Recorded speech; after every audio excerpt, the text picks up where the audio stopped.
Welcome to this extended coverage of the men's Premier Division race at the 2015 Anglesea Surfcoast Ekiden Relays. The Premier men and women started together, the men running 6 legs for a distance of 42 kilometres. After an early bunch on the opening leg of 9.8 kilometres, Box Hill's Steve Deneen took the lead for the men.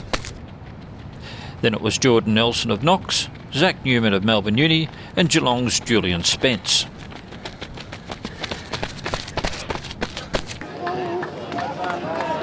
Deneen took a 42-second lead over Knox and Melbourne Uni at the first changeover.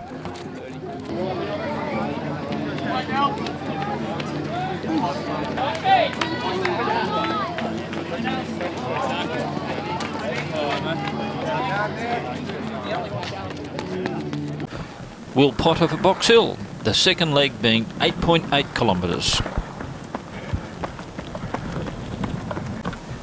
Multiple XCR'15 winner Nick Whiteman for Geelong.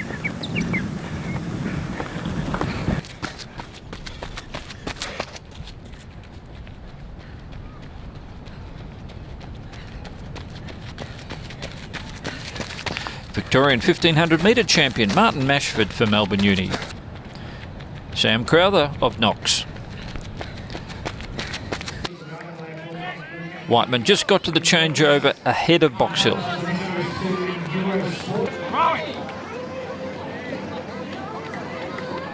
Melbourne Uni third and Knox fourth. The next leg, a distance of 7.9 kilometres. Michael Dowell edged Box Hill back to the lead ahead of Harry Smithers. Andrew Buchanan for Melbourne Uni.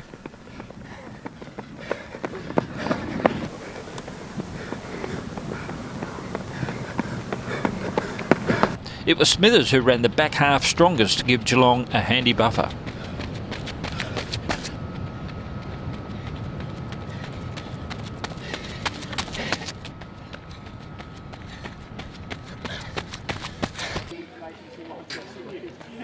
I'll tell you what.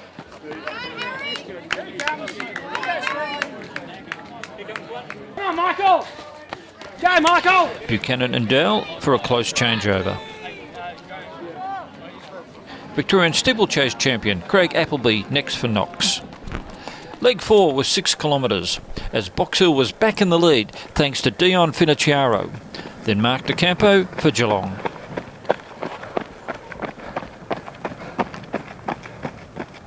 Maxi Wader for Melbourne Uni.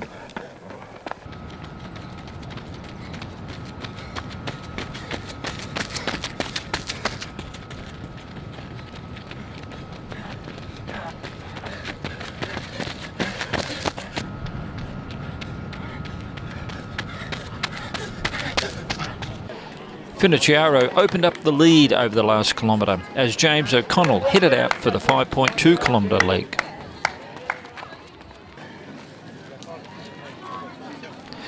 Mitch Thompson for Geelong.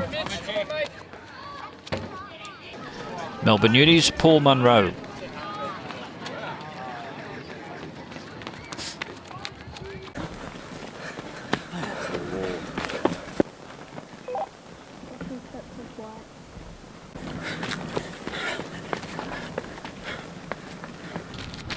Geelong clawed back the lead nearing the last changeover.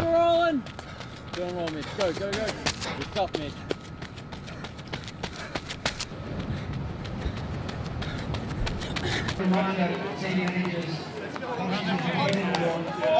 Julian Uwe heads off for the final leg of 4.6 kilometres. Nicholas Baggett for Box Hill. Melbourne Uni anchor Charlie Park.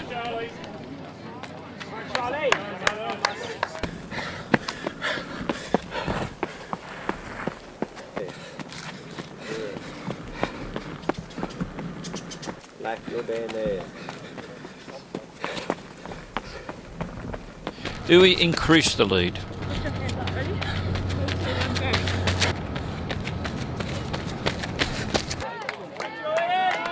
Geelong ran out comfortable victors in a total time of 2 hours, 20 minutes and 10 seconds. Box Hill second, Melbourne Melbourne Uni third. Brett Coleman, well done on the first Anglesea Ekiden relay. Yeah, thanks, Tim. Fantastic to get this event up and going. We've sort of been working on this for maybe 18 months now, at least the concept and refining the concept, and it's been fantastic to get everyone down here. Obviously, it's close to Geelong, so we've, we enjoy that. It's love Anglesea as a place, and from a trail running point of view, just a fantastic area.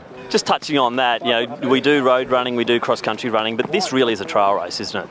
Yeah, absolutely. Obviously, those who ran it know that they're pretty much, aside from the caravan park and maybe just the other side of the caravan park, all on trails. The trails around here are fantastic, and so 95% of the course being on trails, and a mixture of single track, wider track, dirt road. It's kind of got everything, ups and downs. I don't think anyone will go home wishing that it had been harder. Obviously, a little bit of home ground advantage. Geelong got up for a win in the Premier Division.